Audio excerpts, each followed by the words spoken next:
Good morning बच्चों, I am Sanjay Bhatnagar this side and I welcome you to my channel Economics by Sanjay Bhatnagar. I hope आप लोगों ने अभी तक subscribe कर दिया होगा. अगर नहीं करा है तो प्लीज़ सब्सक्राइब करिए, मेरी सारी लेसन्स को गो थ्रू करिए एंड इफ़ पॉसिबल लाइक करिए, मुझे अच्छा लगेगा. मैं जो आज का टॉपिक आपको कराने जा रहा हूँ वो है फॉरेन एक्सचेंज रेट. बहुत सिंपल टॉपिक है, आपको सिर्फ थोड़ा सा ध्यान से सुनना है और बार बार एक बार उसको रिवाइज करना है. आप जब भी आप चैप्टर को समझते हैं, वीडियोस को देखते हैं, उसके बाद हो सके बुक की लैंग्वेज जरूर गो थ्रू करिए, क्योंकि बुक की लैंग्वेज है जो टीचर एक्सपेक्ट करता है, जो आपका एग्जामिनर एक्सपेक्ट करता है. तो अगर आपकी बुकिश लैंग्वेज आप यूज़ करेंगे, जितना अच्छा होगा उतना आपको मार्क्स मिलने के चांसेस ज़्यादा है. बच्चों, सबसे पहली बात, फॉरेन करेंसी होता क्या है? भाई, फॉरेन करेंसी होता है एक देश की करेंसी को छोड़ के बाहर के देशों की जितनी भी करेंसी है. मतलब अगर हमारी कंट्री में हम बाहर यूएस डॉलर की बात करें या बांग्लादेश की रुपया की बात करें या ऑस्ट्रेलियन डॉलर्स की बात करें या सिंगापुर डॉलर की बात करें, तो वो हमारी कंट्री के लिए वो फॉरेन करेंसी माना जाएगा. अब फॉरेन करेंसी रेट को अगर हम डिफाइन करें, it is the rate at which currency of one country is exchanged for the currency of other country. एक ऐसा रेट यहाँ पे कि हम एक कंट्री की करेंसी को दूसरी कंट्री की करेंसी के साथ चेंज करते हैं. भाई, सपोज मुझे कुछ करेंसी चाहिए बाहर की और उसके बदले में मुझे ऑब्वियसली फ्री तो मिलेगी नहीं, उसके बदले में हमें कुछ पे करना पड़ेगा. तो जिस रेट पर हमें पे करना पड़ेगा उस रेट को हम फॉरेन एक्सचेंज रेट बोलते हैं. सपोज मैं एज्यूम करता हूँ कि एक यूएस डॉलर खरीदना है, तो उसके लिए मुझे 80 रुपीज़ पे करना पड़ेगा. ओके बच्चों, जो अगला टॉपिक है कि जो फॉरेन एक्सचेंज रेट अभी हमने पढ़ा, तो वो डिटरमिन कैसे होता है, वो डिसाइड कैसे होता है कि किस रेट पे करेंसी को खरीदा या बेचा जाएगा. तो वो बेसिकली हम उस पूरे सिस्टम को हमने 3 पार्ट में डिवाइड करा हुआ है. पहला है fix exchange rate system. Fix को हम पेग्ड एक्सचेंज रेट भी बोलते हैं, PEGGAD, pegged exchange rate system. दूसरा है फ्लेक्सिबल एक्सचेंज रेट सिस्टम, जिसको हम फ्लोटिंग एक्सचेंज रेट सिस्टम भी बोलते हैं. और तीसरा है मैनेज फ्लोटिंग रेट. अब हम फिक्स एक्सचेंज रेट सिस्टम पढ़ेंगे कि बच्चों, जो सबसे पहला सिस्टम है एक्सचेंज रेट का, वो है हमारा फिक्स एक्सचेंज रेट. भाई, जैसे ये वर्ड यहाँ पे खुद ही बताता है, फिक्स का मतलब है कि कंट्री की गवर्नमेंट फिक्स कर देती है एक्सचेंज रेट को कि भाई इस रेट पर करेंसी को खरीदा या बेचा जाएगा. वहाँ पे market forces of demand and supply का कोई भी इंटरवेंशन नहीं होगा. कंप्लीट गवर्नमेंट कंट्रोल होता है. गवर्नमेंट डिसाइड करती है, एक रेट फिक्स कर दिया और उस रेट पे करेंसी को खरीदा, फॉरेन करेंसी को खरीदा या बेचा जाएगा. गवर्नमेंट का मेन पर्पस क्या होता है? To ensure stability in foreign trade. भाई, फॉरेन ट्रेड में और जो कैपिटल मूवमेंट्स हैं उनमें जो भी फ्लक्चुएशन आती है उसको स्टेबल करने के लिए, स्टेबलाइज करने के लिए government fix exchange rate system को फॉलो करती है. तो दूसरा पॉइंट है वो है गवर्नमेंट कंटिन्यूसली बाय और sell foreign currency to maintain the stability in exchange rate. भाई, क्योंकि मार्केट में डिमांड एंड सप्लाई फोर्सेस लगातार कंट्री की वैल्यू पर प्रेशर एक्सर्ट करती हैं, जिसकी वजह से फॉरेन करेंसी रेट बढ़ता है या कम होता है. तो गवर्नमेंट को लगातार इंटरवीन करना पड़ता है, उनको फॉरेन करेंसी को खरीदना या बेचना पड़ता है, जिससे कि कंट्री का जो एक्सचेंज रेट है वो फिक्स बना रहे. तो थर्ड पॉइंट है, but government is required to keep large reserves. भाई, ऑब्वियसली जब अगर सपोज कंट्री करेंसी को खरीदना है तो उनको बस हमेशा अपने पास बहुत सारा फॉरेन एक्सचेंज रिजर्व रखना पड़ेगा, जिससे कि वो जब चाहे करेंसी मार्केट से फॉरेन करेंसी को खरीद सके या बेच सके, जिससे कि कंट्री का जो एक्सचेंज रेट है वो स्टेबल रहे. Fourth point, keep value of currency fixed in terms of some external standard which may be gold, silver और सम अदर मेटल. भाई, होता क्या है कि कंट्री की करेंसी को किसी एक्सटर्नल मेटल के कंपैरेटिवली फिक्स किया जाता है. छोटा सा एग्जांपल लेता हूँ. सपोज हमारी कंट्री में फॉर एग्जांपल 10 ग्राम्स गोल्ड 100 रुपये का मिल रहा है और 10 ग्राम्स गोल्ड अमेरिका में $1 का मिल रहा है. तो इसका मतलब है कि हमारी कंट्री में वही सेम चीज़ 80 रुपये की मिल रही है और वहाँ पे वो $1 की मिल रही है. मतलब $1 इज इक्वल टू 80 रुपीज़. तो इस तरीके से रेट डिटरमिन किया जाता है फॉरेन एक्सचेंज रेट. ओके बच्चों, जो अगला सिस्टम है फॉरेन एक्सचेंज डिटर्मिनेशन का, वो है flexible exchange rate system. Definition ध्यान से सुनिएगा. It refers to a system in which exchange rate is determined by forces of demand and supply of different currencies in the foreign exchange market.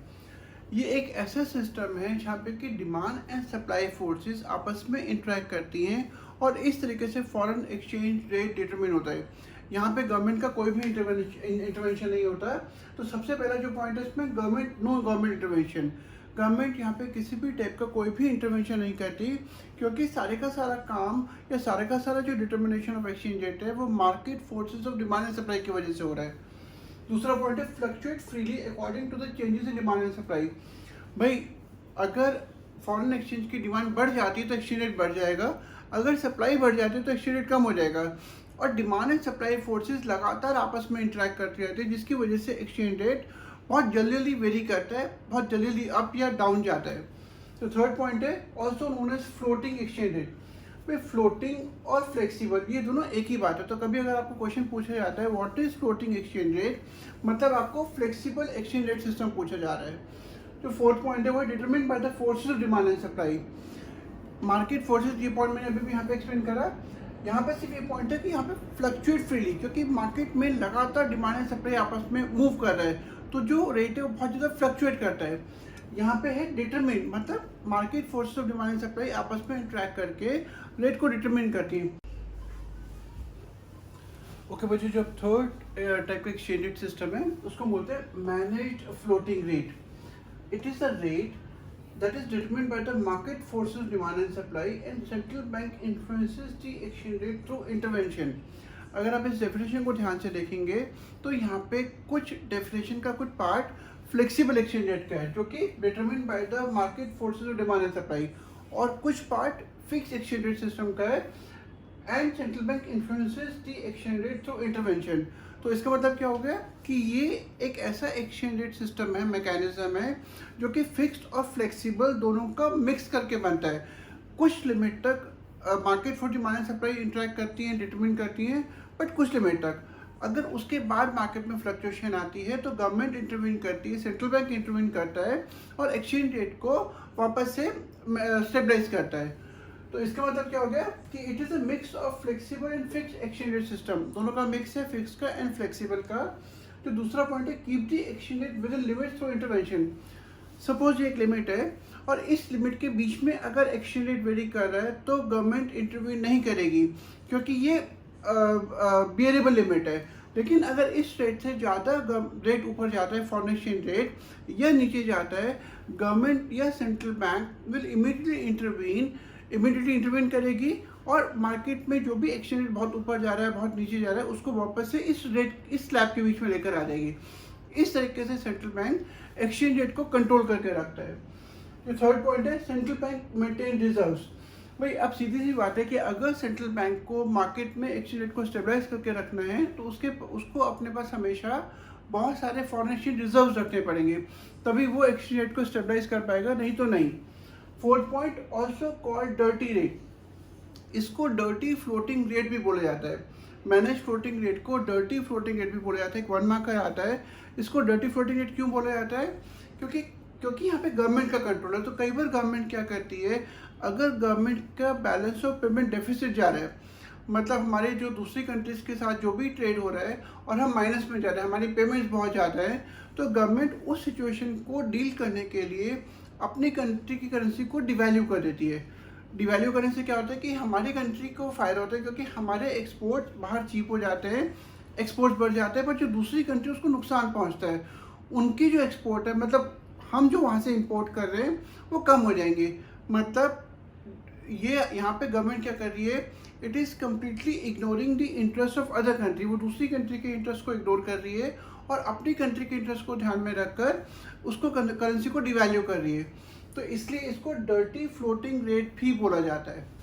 Okay बच्चे, एक 3 mark का question आता है, differentiate in between fix exchange rate and flexible exchange rate. मैंने आपको बताया था कि हमेशा टैबलेट फॉर्म में आपको डिफरेंसेस देने हैं। तो सबसे पहला जो बेस है, जिसके बेसिस पर हम इन दोनों को डिफरेंशिएट कर सकते हैं, वो है डिटर्मिनेशन ऑफ एक्सचेंज रेट। भाई फिक्स एक्सचेंज रेट सिस्टम में जब भी कंट्री का एक्सचेंज रेट, करेंसी का एक्सचेंज रेट डिटर्मिन होता है, तो वो हमेशा किसी फॉरेन एक्सटर्नल मेटल, जैसे कि मैंने आपको पिछली उसमें गोल्ड का एग्जांपल दिया था कि सपोज़ अगर हमारी कंट्री में सपोज़ गोल्ड 100 रुपीज़ का 10 ग्राम्स है और same gold 10 grams gold America में $1 का है, तो इसका मतलब क्या होगा कि दोनों का जो परचेजिंग पावर है $1 will be equal to 70 rupees, क्योंकि दोनों की जो परचेजिंग पावर है वो 10 ग्राम्स गोल्ड है, दोनों सेम अमाउंट खरीद रहे हैं। तो इस तरीके से हम एक्सचेंज रेट को डिटरमिन करते हैं। लेकिन फ्लेक्सिबल एक्सचेंज रेट सिस्टम में it is completely determine by the forces of demand and supply. यहाँ पे गवर्नमेंट का कोई भी इंटरवेंशन नहीं होता। Total market forces demand and supply आपस में इंटरेक्ट करती हैं और एक्सचेंज रेट डिटरमिन करती है। अगला है गवर्नमेंट कंट्रोल। मैंने अभी आपको बताया कि फिक्स में पूरा कंट्रोल गवर्नमेंट का होता है। गवर्नमेंट डिसाइड करती है कि किस रेट पर करेंसी को खरीदा बेचा जाएगा, लेकिन यहाँ पे गवर्नमेंट का कोई भी कंट्रोल नहीं है। थर्ड पॉइंट है वो है स्टेबिलिटी इन एक्सचेंज रेट। भाई fix exchange rate generally stable रहता है, वो बहुत ज़्यादा वेरी नहीं करता, बहुत ज़्यादा चेंज नहीं होता।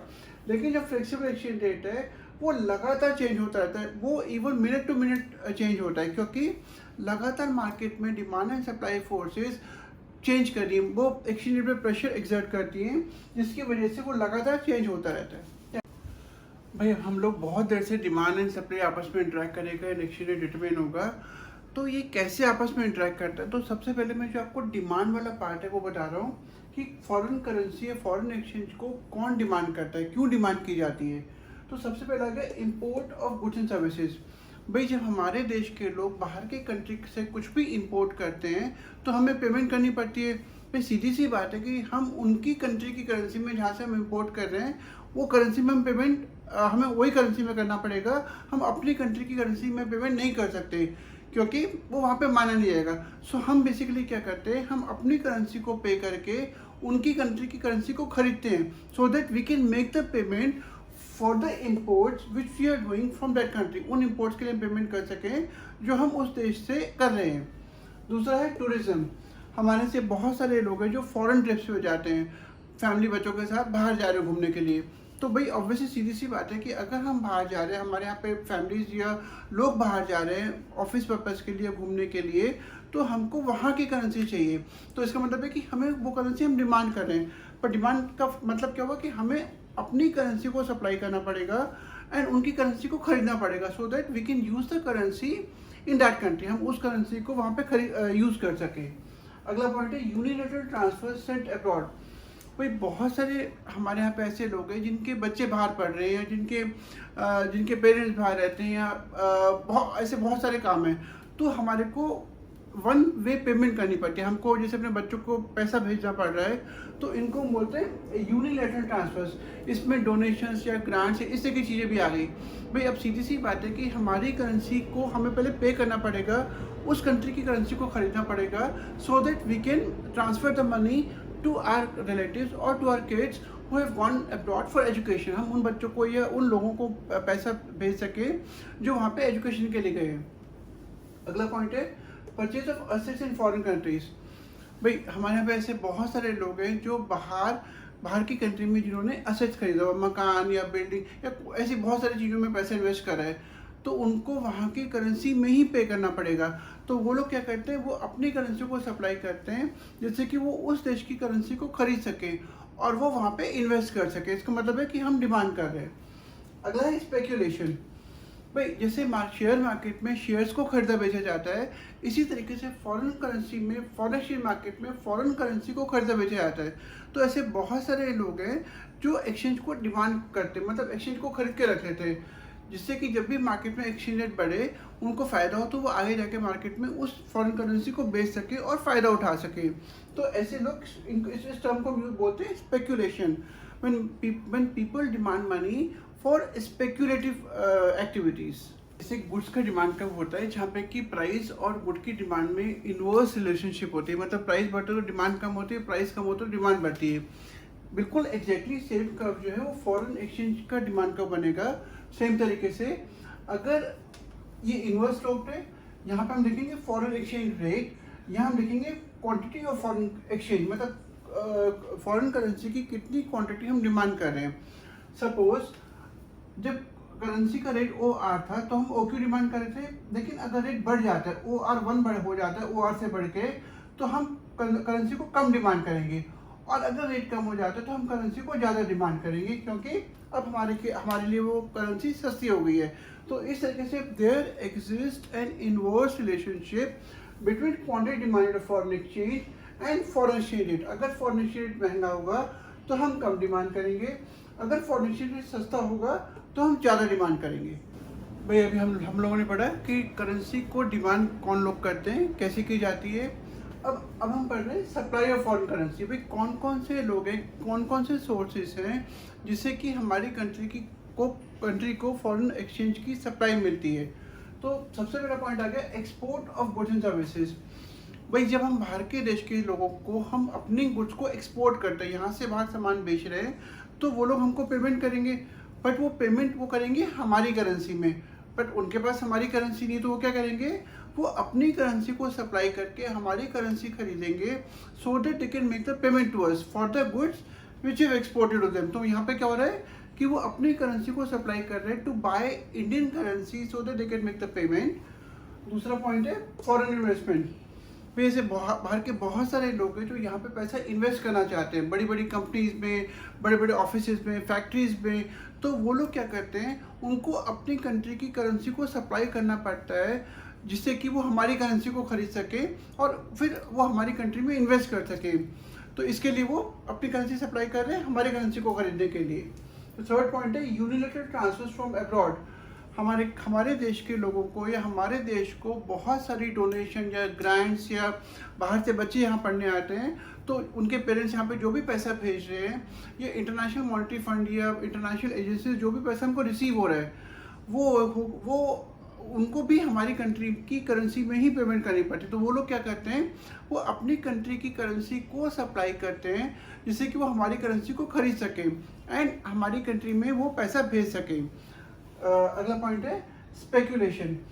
भाई डिमांड में मैंने आपको पॉइंट बताया था कि कुछ ऐसे लोग होते हैं जो कंट्री की करेंसी को खरीदते हैं, अलग अलग देशों की करेंसी को खरीदते हैं, जिससे कि जब भी मार्केट में रेट बढ़े वो उस करेंसी को बेच के फ़ायदा उठा सकें। तो अब ये वाला पॉइंट हो गया कि जिन लोगों ने उस टाइम पर ख़रीदा था, अब अगर एक्सचेंज रेट बढ़ता है तो वो लोग यहाँ पे सप्लाई करेंगे। अगर उनको यहाँ पे एक्सचेंज रेट में फ़ायदा दिखाई देता है तो वो जो करेंसी उन्होंने उस टाइम पे खरीदी थी वो सप्लाई करेंगे जिससे कि वो प्रॉफिट अर्न कर सकें।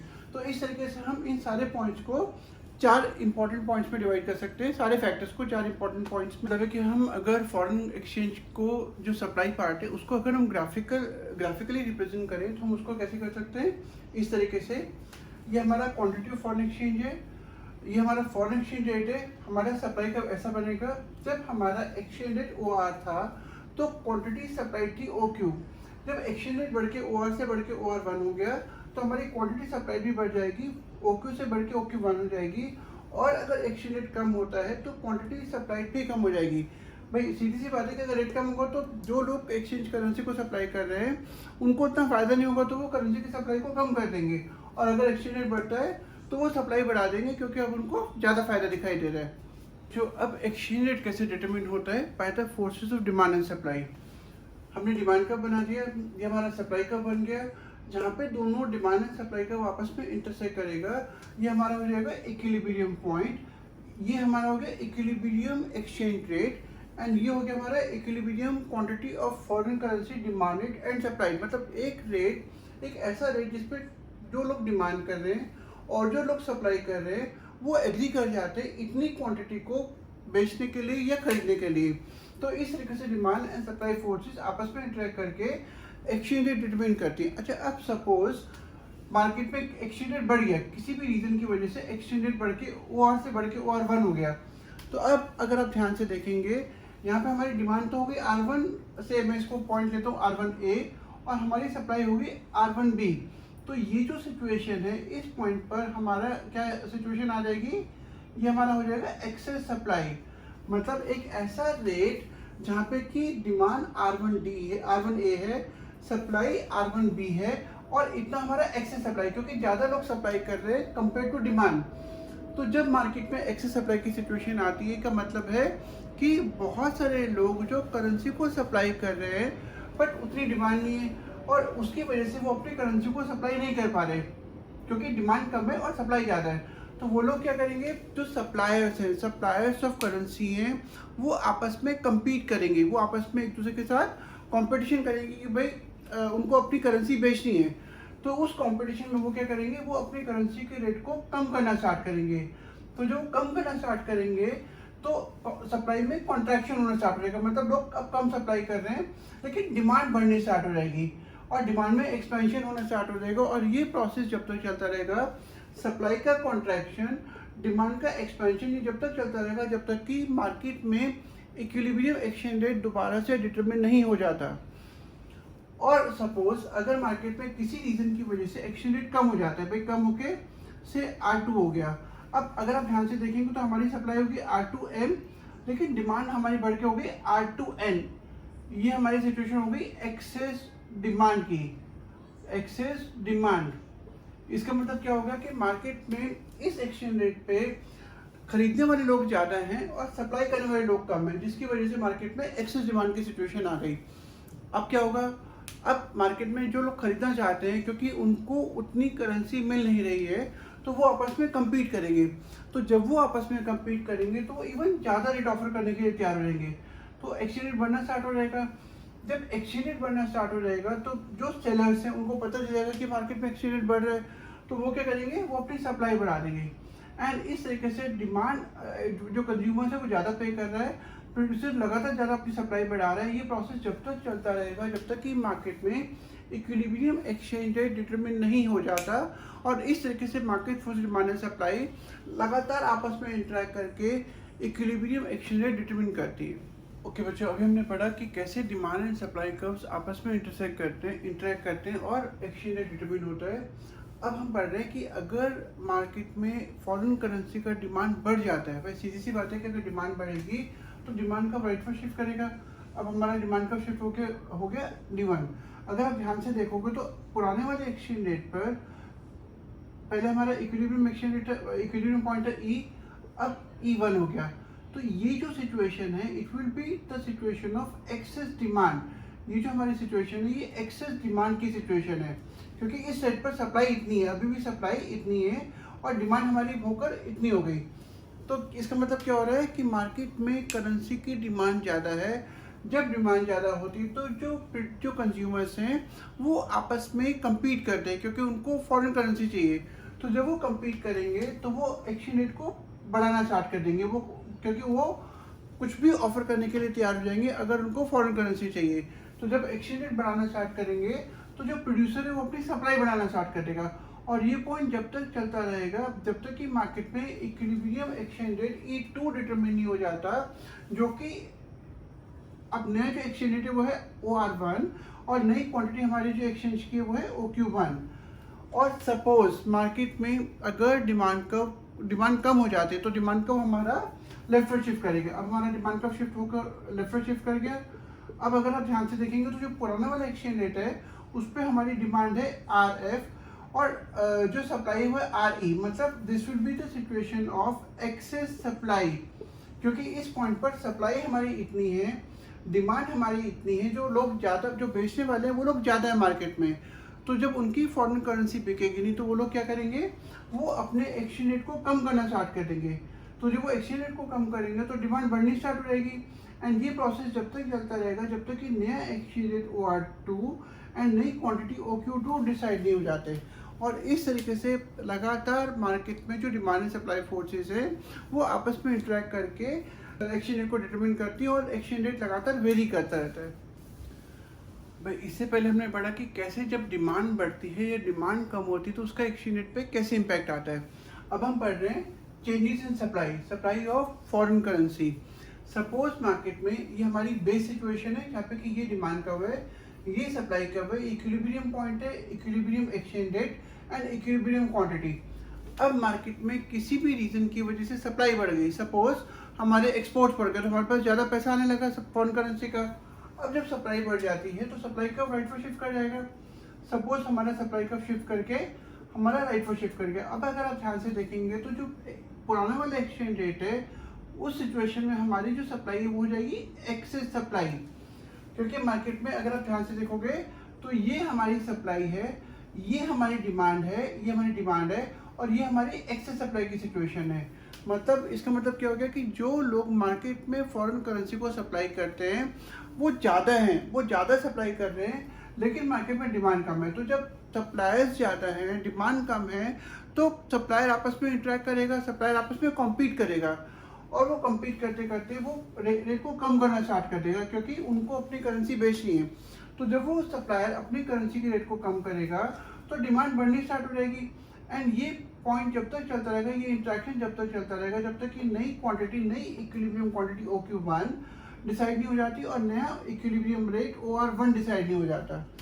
और अगर हमारी सप्लाई, करेंसी की सप्लाई कम हो जाती है, फॉरेन करेंसी की सप्लाई अगर कम हो जाती है तो सप्लाई कब हमारा लेफ्टवर्ड शिफ्ट करेगा।